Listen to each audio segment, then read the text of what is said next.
Tu vois ça? C'est ce que beaucoup de gens pensent que l'IA va devenir. Une bulle. Un énorme ballon de hype qui finit par éclater.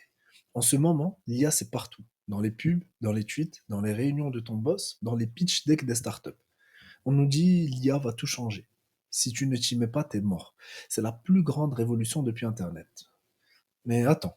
Et si on rejouait exactement le même film que la bulle Internet, la bulle crypto, la tulipomanie, avec juste un nouveau logo? Aujourd'hui, on va faire un truc que presque personne n'ose faire. On va mettre pause sur la hype. On va regarder les chiffres, les histoires, les signaux faibles et se demander, l'IA, c'est une révolution durable ou la prochaine implosion financière? On commence par un fait simple. Tout le monde s'est jeté sur l'IA. En 2023, 2024, 2025, les investisseurs ont littéralement déversé des milliards dans le secteur. Aux États-Unis, jusqu'à 64% de la valeur totale des deals de capital risque était liée à l'IA. Ça veut dire quoi concrètement? Ça veut dire que si tu regardes 3 startups financées, 2 sont dans l'IA. Le reste du monde, on verra plus tard. OpenAI est valorisé jusqu'à 300 milliards de dollars dans certaines discussions privées. 300 milliards pour une boîte qui n'est même pas cotée en bourse, qui n'est pas rentable et qui ne fait que quelques milliards de revenus. Juste pour le fun, à ce niveau de valorisation, on est en train de parier sur des bénéfices futurs qui n'existent pas encore, pendant des années, voire des décennies. Et pourquoi ça passe? À cause d'un truc, le FOMO, c'est-à-dire la peur de rater le train. Les fonds se disent, le prochain Google, le prochain Amazon, ça sera une boîte d'IA. Si on ne met pas un ticket maintenant, on aura l'air idiot plus tard. Résultat, des startups comme Anthropic lèvent des milliards alors que leurs produits ne rapportent quasiment rien aujourd'hui. D'autres comme Stability AI crament des dizaines et des dizaines de millions rien qu'en cloud. Et au-dessus de tout ça, les géants de la tech alimentent le feu. Google, Microsoft, Amazon, Meta, plus de 400 milliards de dollars dépensés en infrastructure IA, rachats, data centers, GPU, etc. Je te pose donc une question. Si 2 tiers de l'argent intelligent se concentre sur un seul secteur, tu trouves ça sain ou tu commences à sentir l'odeur d'une bulle? Bon, soyons honnêtes, l'IA c'est impressionnant. Elle t'écrit un mail en 10 secondes, elle te génère un design, elle t'aide à coder, elle t'explique des concepts. Pour plein de tâches, tu passes de 1 heure de travail à 30 secondes et un prompt. Pour un humain, ça ressemble à de la magie. On parle même d'IA pour diagnostiquer des maladies, découvrir de nouveaux médicaments, optimiser des usines, détecter des fraudes, gérer des appels clients, bref, oui, potentiellement c'est révolutionnaire. Mais le problème, c'est qu'en coulisses, ces IA ne comprennent pas vraiment. Elles prédisent des mots, elles jonglent avec des probabilités et parfois elles hallucinent complet. Elles peuvent inventer des études, des chiffres, des décisions de justice. Le ton est hyper convaincant, mais le contenu est faux. Tu vois le danger? Dans la vraie vie, surtout en médecine, en droit, en finance, faux mais convaincant, c'est potentiellement catastrophique. Autre point, les progrès récents ont surtout été obtenus en gonflant les modèles. Plus de données, plus de paramètres, plus de puissance de calcul. En gros, on jette plus de GPU sur le problème. Sauf que ça, c'est pas infini. Entraîner des modèles comme GPT-4 ou GPT-5, ça coûte littéralement des centaines de millions de dollars par modèle. OpenAI brûlerait des milliards par an en compute. Et la vraie question, c'est est-ce que le business suit? Est-ce que les revenus montent aussi vite que les coûts? Dans plein de boîtes, la réponse pour l'instant, c'est clairement non. Beaucoup d'entreprises testent, expérimentent, communiquent. Mais l'IA n'est pas encore au cœur de leurs profits. On est peut-être dans une phase où la perception de l'IA a plusieurs années d'avance sur l'adoption réelle. C'est typiquement un truc qu'on observe juste avant que les bulles éclatent. S'il y a bien une entreprise qui symbolise la fièvre IA en bourse, c'est Nvidia. Leur action a explosé. À un moment, la boîte valait plus de 1000 milliards de dollars. C'est le club ultra fermé des Trillion Dollar Companies. À la base, Nvidia faisait des cartes graphiques pour gamers. Ironie, c'est exactement ce dont on a eu besoin pour entraîner les réseaux de neurones géants. Les GPU qui étaient faits pour afficher ton jeu préféré servent maintenant à entraîner ChatGPT, Midjourney et compagnie.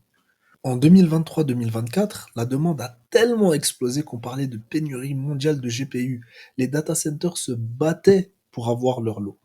Résultat côté bourse, Nvidia s'est mise à se payer plus de 70 fois ses bénéfices. Pour comparaison, la moyenne de long terme du marché, c'est plutôt 15 à 20. 70 fois les profits actuels. Ça veut dire qu'on price des décennies de croissance quasi parfaite et l'histoire montre que ça finit rarement bien. Le PDG, Jensen Huang, lui dit: la demande de calcul pour l'IA est en train d'exploser. On a un avantage énorme, les barrières à l'entrée sont gigantesques. Et il n'a pas complètement tort. Nvidia a en effet 15 ans d'avance sur son écosystème logiciel, des milliards investis et une position quasi incontournable. Mais en face, des géants comme Michael Burry, le gars qui avait vu venir la crise des subprimes, parient massivement contre Nvidia. Pour lui, c'est le générique de fin d'une bulle. Dès qu'il a rendu public sa position short, l'action Nvidia a instantanément perdu plus de 10%. Des centaines de milliards de valos partis en fumée juste sur un changement de sentiment. Et toi, honnêtement, tu te mets du côté de Jensen Huang qui dit que c'est que le début ou de Burry qui dit que c'est déjà de trop? Dis-le en commentaire, je suis curieux de voir où tu te places. Maintenant, parlons du bas de la pyramide, les startups IA. Selon certaines analyses, environ 66% des deals de venture capital au premier semestre 2025 concernaient l'IA. Et accroche-toi, on estime que 70% des startups IA financées n'ont quasiment aucun revenu réel. Nada, juste des slides, des démos, des POC, des promesses. Tant que l'argent coule, ça va. Mais dès que les investisseurs deviennent plus sélectifs, une partie de ces boîtes disparaît purement et simplement. Un autre signe inquiétant, dans une étude, 78% des startups IA interrogées admettent que leur coût d'acquisition client est supérieur à la valeur vie client sur 3 ans. C'est comme si tu remplissais un seau percé. Tu dépenses plus pour attirer les clients que ceux qu'ils te rapporteront jamais. C'est littéralement intenable. Ça, c'est typiquement la signature d'un modèle économique construit non pas sur la rentabilité, mais sur l'espoir de réussir à temps avant que la musique ne s'arrête. On a déjà vu un début de nettoyage en 2023. Environ un quart des startups IA financées ont fermé ou fait faillite. Et ce n'est peut-être que le début. La différence avec 2000, c'est que cette fois, beaucoup de ces boîtes restent privées. Le grand public n'achète pas leurs actions en bourse. Ce sont surtout les fonds, les banques, les gros investisseurs qui prennent le risque. Ça limite le drame pour monsieur tout le monde, mais pas pour l'écosystème. Parce qu'en coulisses, on parle de centaines de milliards de valeurs qui peuvent s'évaporer si la demande en IA ralentit. Si tu regardes les marchés boursiers, surtout aux US, il y a un truc frappant. La performance est ultra concentrée sur quelques géants. En 2023, une grande partie de la hausse du S&P 500 vient de 7 actions. Sans elles, le marché serait presque flat. La tech représente autour de 32% de l'indice, le même genre de niveau qu'à la veille de la bulle dot-com. Des gens très peu YouTube-friendly, comme les patrons de Morgan Stanley, Goldman Sachs, JP Morgan, commencent à dire ouvertement: calmez-vous, les valorisations sont tendues. En parallèle, l'indice de volatilité, le VIX, remonte. Quand la jauge de la peur monte en même temps que les valorisations, c'est que le marché sait qu'il est assis sur un baril de poudre. Ce mélange d'euphorie, de nervosité, on l'a déjà vu. Et spoiler, ça finit rarement par une ligne droite vers le ciel. Ajoute à ça les taux d'intérêt élevés. Quand l'argent était gratuit, c'est-à-dire à 0%, c'était facile de valoriser des boîtes sur leurs profits de 2035. Mais à 5%, ce petit jeu devient beaucoup plus dangereux. Plus les taux restent hauts, et plus la valeur de ces cash flows futurs se compresse. Et à un moment, si les profits ne suivent pas la promesse, le château de cartes tombe. Bon, ok, revenons en arrière. Bulle Internet, fin des années 90, le scénario est quasi le même. Le Nasdaq quadruple en 5 ans. Tout ce qui a .com dans son nom lève des millions, puis crash de moins 78%. Des milliers de boîtes disparaissent, mais attention, au milieu des ruines, certains survivent, deviennent des monstres. Amazon, par exemple, a vu son cours divisé par 10, puis est devenu l'une des plus grosses boîtes du monde. Même schéma avec la crypto. Bitcoin à 20 000 en 2017 est passé à 3 000, puis 69 000, puis de nouveau sous les 20 000. Des tokens qui passent de 1 centime à 100 dollars et puis à zéro. Les bulles, c'est littéralement des montagnes russes financières. Euphorie, déni, panique, capitulation. Encore plus vieux, la tulipomanie au XVIIe siècle. Des bulbes de tulipes qui valent le prix d'une maison. Tout le monde spécule. Puis, du jour au lendemain, plus personne ne veut acheter. Crash instantané. La différence, une tulipe ne crée aucune valeur à part être jolie. L'IA, elle, a une valeur d'usage réelle, automatisée, analysée et optimisée. Mais dans toutes ces histoires, la vraie question, ce n'est pas est-ce que ça a de la valeur, c'est est-ce que le prix reflète raisonnablement cette valeur. Dès que le prix s'éloigne trop des fondamentaux, dès que les promesses deviennent délirantes par rapport à ce que la tech peut livrer à court terme, c'est là qu'une bulle se forme. Donc, tu as deux camps. Le camp, attention, c'est une bulle. Michael Burry parie littéralement de sa poche sur l'effondrement de certaines actions IA. Rajiv Jain dit que c'est encore pire que la bulle Internet. Et Gary Marcus parle de bulles financières autour de l'IA. Eux, ils regardent les multiples, la vitesse, la hausse, le décalage entre usage réel et narratif. Et ils se disent, ça sent déjà le brûler. Et en face, tu as le camp qui dit calmez-vous, c'est juste le début. Cathy Wood pense que l'IA va créer des milliards de valeurs, que le marché sous-estime encore la révolution. Andrew et Yann Lequin disent il y a du hype, mais les vrais progrès sont là et vont continuer.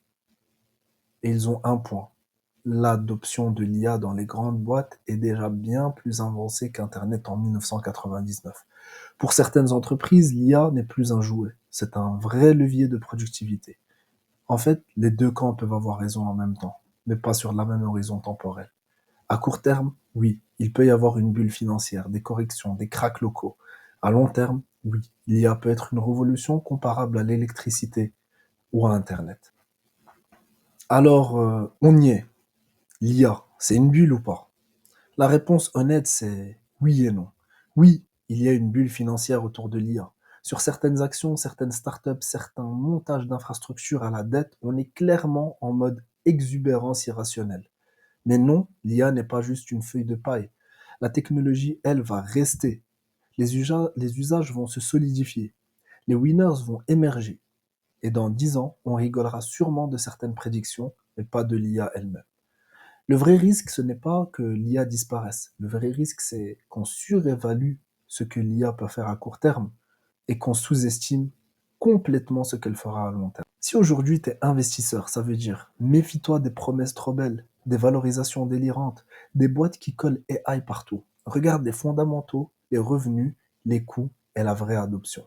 Si tu es juste un humain qui vit dans ce monde, ça veut dire ne panique pas, ne fantasme pas et forme-toi. Comprends ces outils, utilise-les pour augmenter ta valeur, pas pour te remplacer. Et maintenant, je te pose la question. Pour toi, on est où dans le cycle? On est dans le début de la révolution ou dans la phase manie, juste avant l'explosion? Dis-le en commentaire, je lis tout. Et si tu veux aller plus loin et comprendre concrètement comment l'IA va impacter ton job, ton salaire et tes opportunités, tu peux regarder ma dernière vidéo, on plonge dans le concret. On se retrouve là-bas.